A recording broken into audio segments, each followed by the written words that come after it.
Okay, so as we come to look at that passage, I've got some pictures for you. And they're pictures where we may disagree about what we see. So here's the first one. I'm going to hand over to Jonathan. I'm not going to click anymore. Let's have the first picture.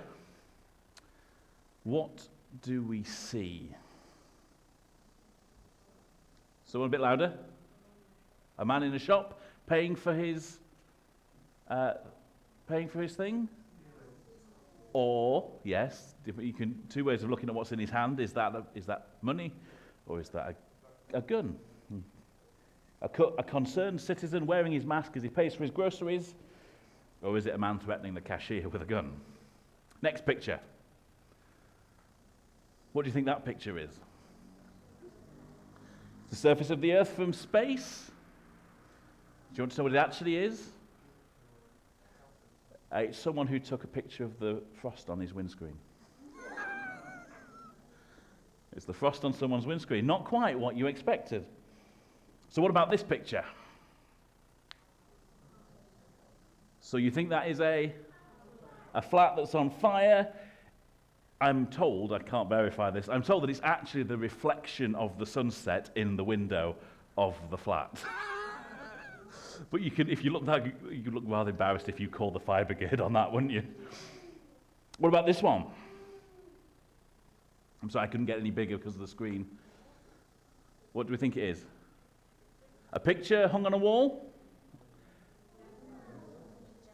It's a window, yes. It's a hut in the Australian outback, and that's actually looking through the window to the outside. What about this one?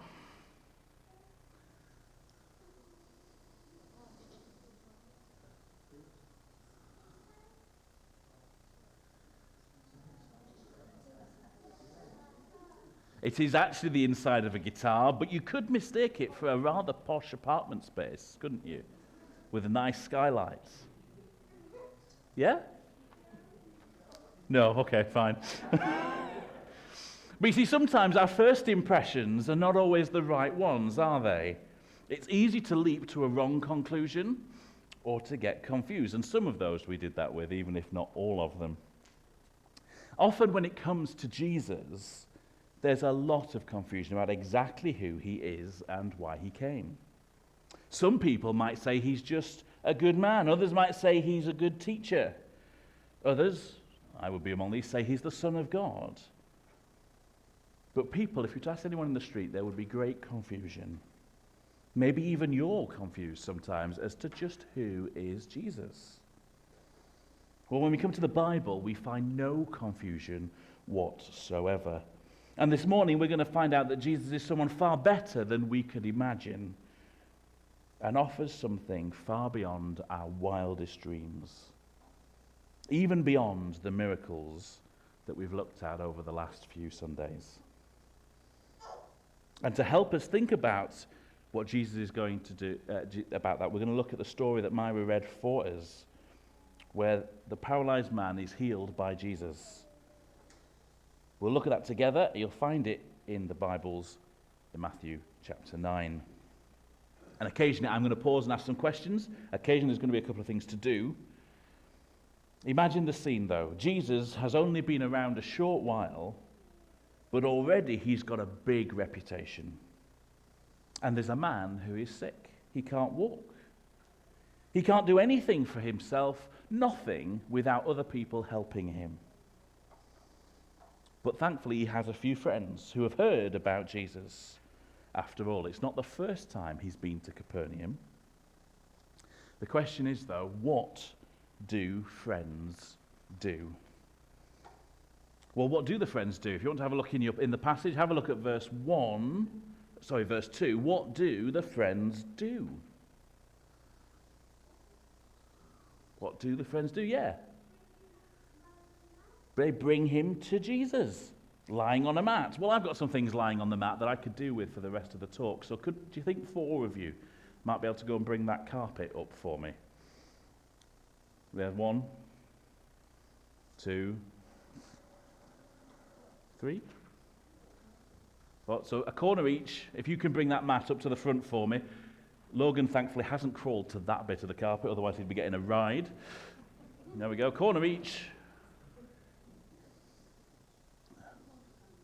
Hang on, you might want to be out of the way while they come. Hang on. Just a minute. Just a minute. There we go. Pop it on the stage for me. There you go.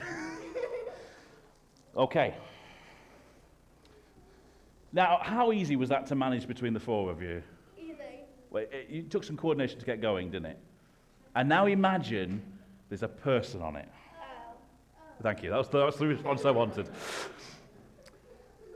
It was hard work. It's quite a sacrifice to bring him out. Not only that, Mark tells us in his version of this that the house was packed and they couldn't get near.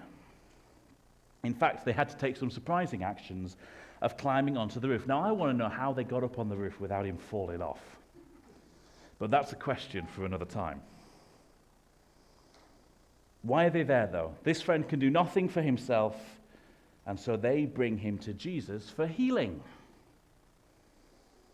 You can imagine the conversation as they set off. Well, you take that corner, I'll take that corner, and we'll make sure we keep him level. And if someone starts to let it drop, oh no, bring it back up.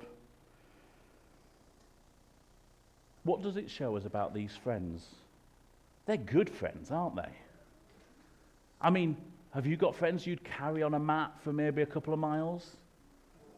No, probably not. You'd probably tell them to get a lift with the parents, wouldn't you? Mum will drive you. And not only that, who have they brought him to? To Jesus. They have got a faith in Jesus that he can do something. They knew that the only hope for their paralyzed friend was to meet Jesus. They would do anything, it would seem, to make that happen. And there's a question for us in that. Because if we know what Jesus can do, if we know who he is, and once we see what he's does in the rest of this passage, understand what he can do for our friends and for us, then actually we will want to be those people who are willing to carry a mat or risk being thought a bit silly, risk being thought weird, going, why would you want to spend your time doing that? Well, because we would recognize that Jesus is the only hope that people have. The question is their faith in Jesus justified? Because if Jesus can't do anything, then they've gone to a lot of effort for nothing, haven't they?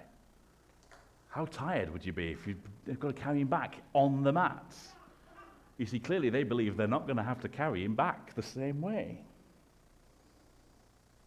What is it about Jesus that will convince us about what he can do?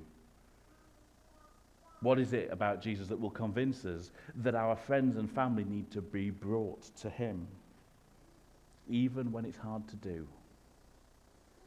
Well, keep listening, because we're going to look next at how we can have confidence to do that from what Jesus says. You see, Jesus does something that's quite surprising. 4 friends carrying a mat through a roof with a man who can't walk.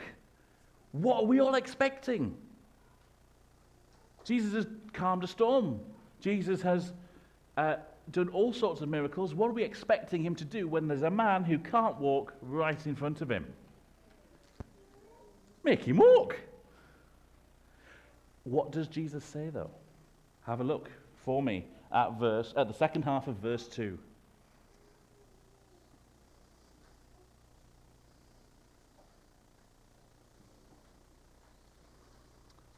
It starts, when Jesus saw their faith, he said to the paralytic,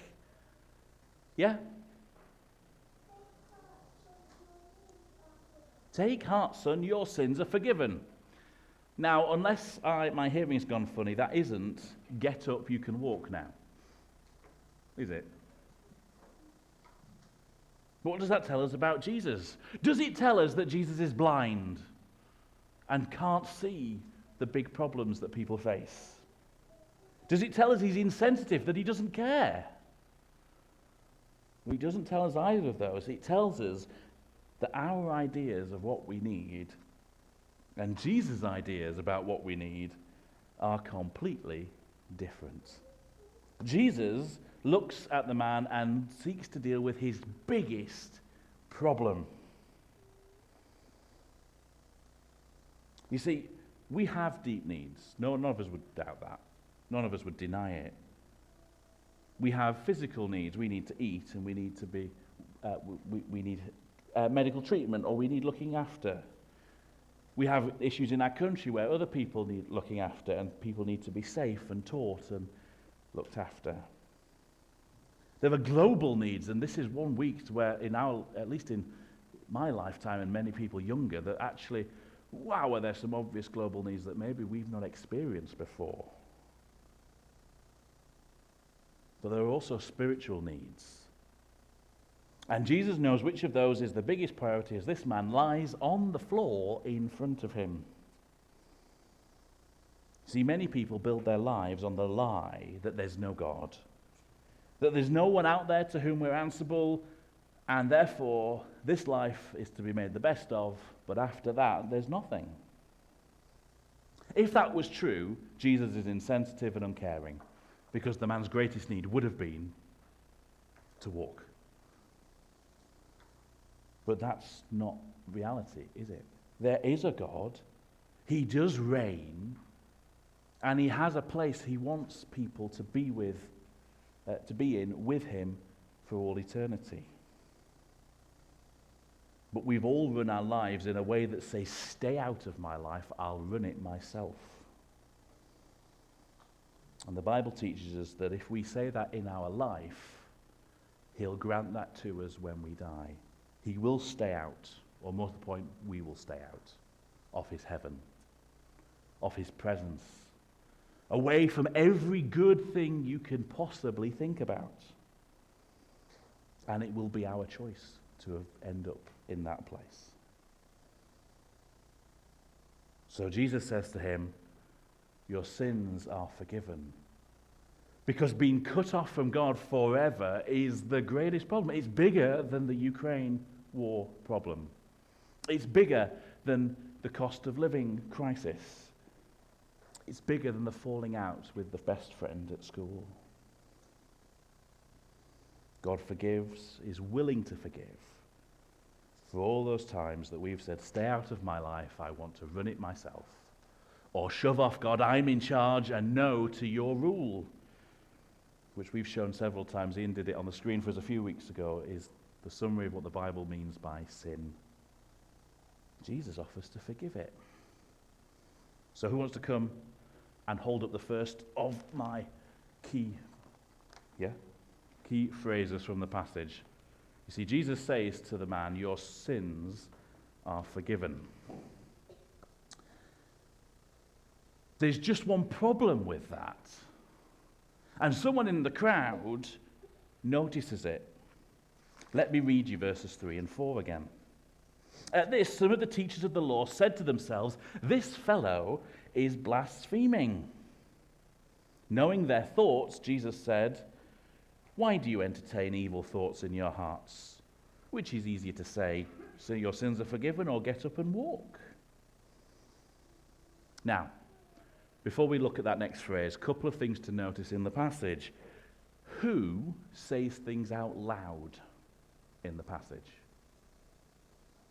There's only one person who says anything out loud. It's Jesus. But he knows what the religious teachers, the grumpy people in the back, are thinking. It's the sort of thing that these days you'd find people texting about and going, what's he saying? That guy's a bit nuts, isn't he? Or WhatsApping it on the group or Facebook. I'm sat in this room and this guy in the middle doesn't know what's going on. So there's a big first upset. Jesus didn't quite deal with the need we were expecting. Here's a second one. Jesus claims to do something that they think he can't do. You see, what they think when they say he's blaspheming is this. Only God can do that. Who wants to come and hold this one for me? Margaret?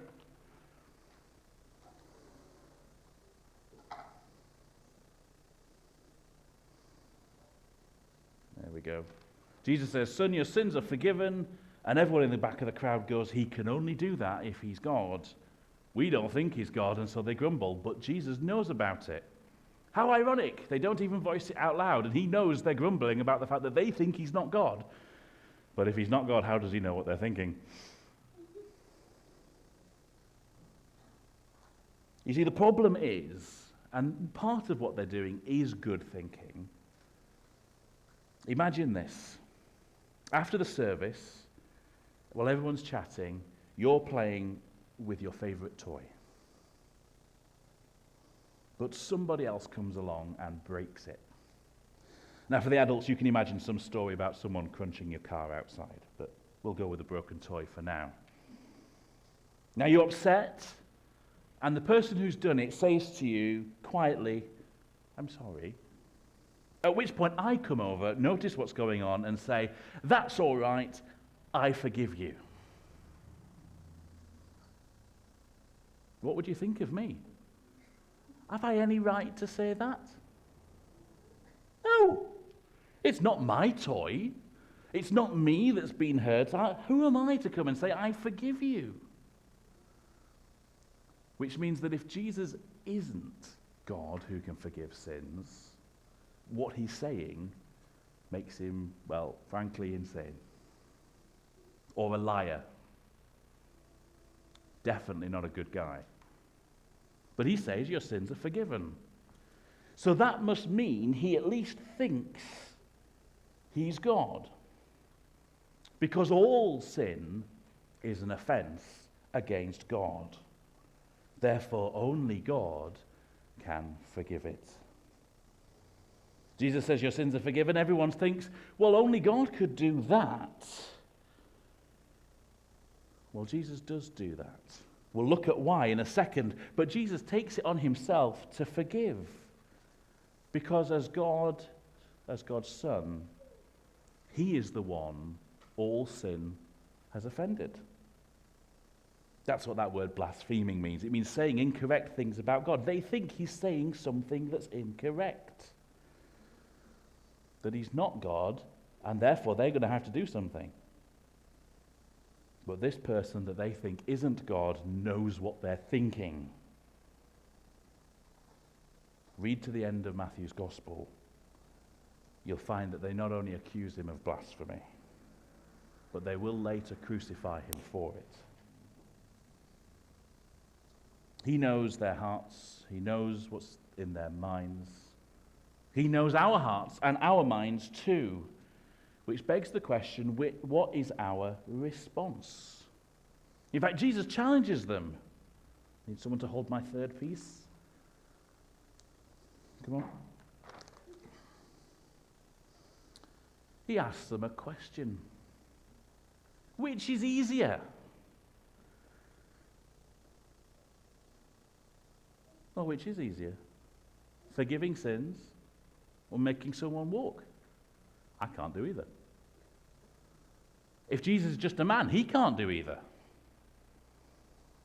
But it's easy to say you could forgive sins, because how can you see that? How can you see that difference? You can't really, can you? He could just be saying it. What does he do next, though? See, they're thinking only God can forgive sins. That's right. Isaiah 43:25 means they're right. But what they're wrong about is they doubt that Jesus is God in the flesh, even though as God's people they've been waiting for that to happen.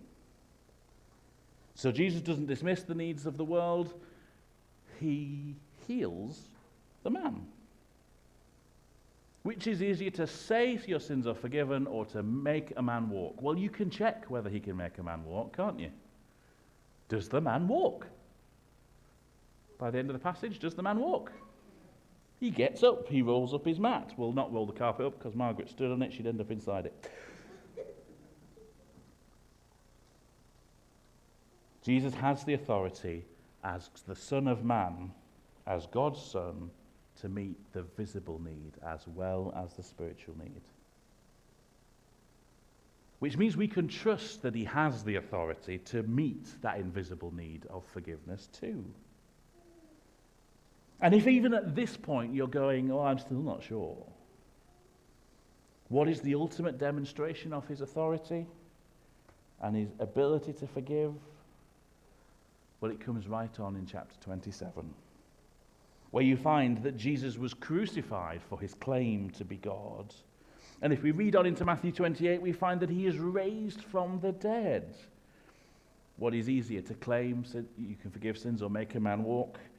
What is easier, to die to claiming to pay the price for sin, or to be raised to new life proving you've done it?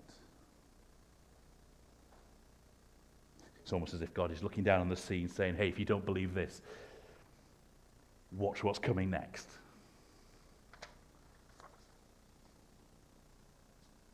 His resurrection, therefore, tells us that he is all he claimed to be. He really is the person who can forgive sins, which is something only God could do, which means he must be God. And which is easier? Well, he can do both of the things that he says. And if you've still sat down with a sheet from Sunday Club, then you'll notice we have 3 speech bubbles on the stage, and you have 3 speech bubbles on your sheet that are blank, so if you want to fill them in, now's your chance.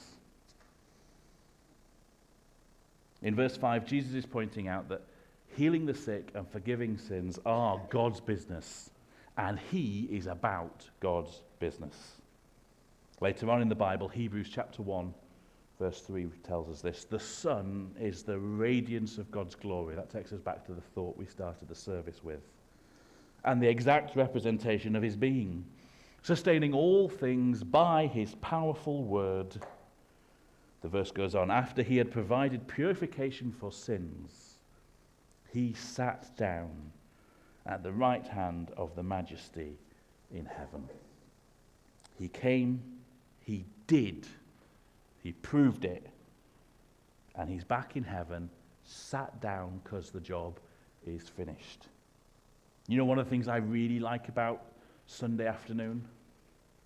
It's the point where after the morning, stood up at the front, stood at the piano, wandering around talking to people, I get to sit down because the job's done. Well, Jesus is sat down because the job is done. There is our evidence as to who Jesus is. He claims to forgive sins. For your sins are forgiven, but only God can do that. Which is easier, to say it or prove it? Well, he does both. But sadly, as we started out thinking, some won't accept it. So finally, who is this man? Because Jesus continues talking to the religious leaders, so that you may know that the Son of Man has authority on earth to forgive sins. He says to the man, get up, take your mat and go home. And the man got up and went home. Well, I think at that point you guys can go and have a seat, because you've been stood here long enough. You can, well, give me the piece of paper back and go and sit down. It's not quite the same thing, is it? I'll pop it back on the mat.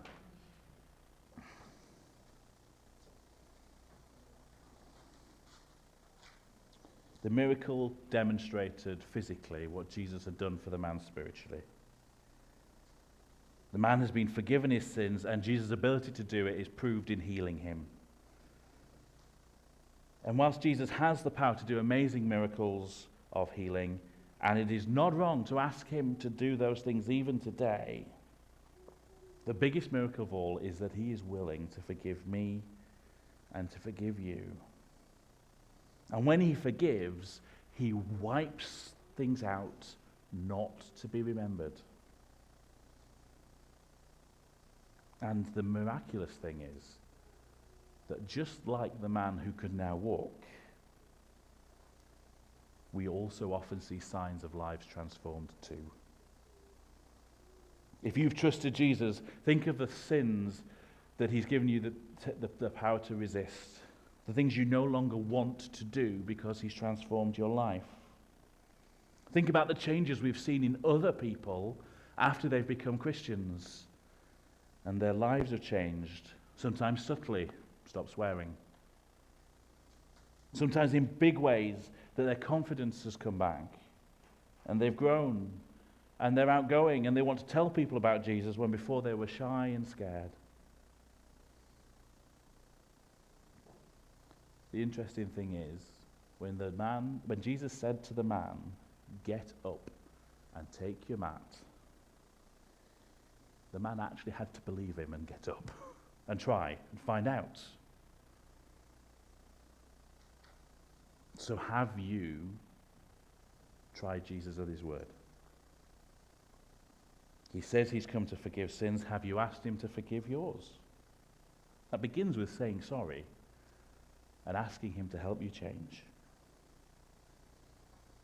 This miracle is important, isn't it? As we look at it, we see Jesus, the one at the center of it, is the one we need to be clear about understanding. And the miracle does that for us. It makes it clear. Jesus cannot be whoever we choose to see him as, because he makes claims and demonstrations that make it clear exactly who he thinks he is. Let's have some of our questions back. We're going to have question 2 first. We'll do that in the right order, hopefully. What did Jesus say? Anybody? Yeah? So a bit louder, I can't hear you. That was the last passage. That was Sunday school last week. Sunday club last week. Oh, time traveling. Yeah? Your sins are forgiven. That's a bold claim, as we've already thought. Jesus leaves people in no doubt about who he is and what he has the power to do. He comes and claims he can forgive sins. He claims to be God himself, the Son of God. And he can forgive sins because he has come from the Father. As I said, those claims are big. It means he's definitely not a good man if he's wrong. Well, it means he's definitely not a good man, because he's either God, who is also man, or he's a bad man, a liar, a con man, or someone who's insane. If you believe Jesus was just a man, if you're here not yet having trusted him, if you genuinely believe he's just a man, then you cannot possibly conclude he's a good man. Because of what he says here, he claims to be God and backs it up. Question 3. Who is this man then? Well, what was I've forgotten the colour. Was it the yellow one? Yeah, what was the middle speech bubble? Yeah? Only God can do that. You see, Jesus is fully God and fully man. That is why he can do the things he does here in this passage. And finally he asks, which is easier? Well, he proved that he could do both. And so the question is, will we trust him? When he says your sins are forgiven, and we understand that only God can do that, will we trust him when he says he can? And then finally, the first question, what did the friends do? Or someone other. You've done all the hard work. Have a rest. Let someone else do it. They brought their friend to Jesus. You see, good friends care about your biggest problems. Good family care about your biggest problems. Jesus says your biggest problem is your need of forgiveness. And so do we bring people, I don't mean necessarily always bring them to church, but do we talk about Jesus? Do we at least share the fact that we trust him? We could ask, which is easier? To believe that he forgives sins, that he's forgiven your sin, or to bring people to him to find out? Well, it's like in the passage, isn't it? If one's true, the other must be. If we believe he's forgiven us, then we can't not bring people. As hard as it might be and as cumbersome, don't drop them. But we need to bring people to Jesus who can forgive them too, because Jesus forgives. We're going to sing a song before Wendy leads us in prayer.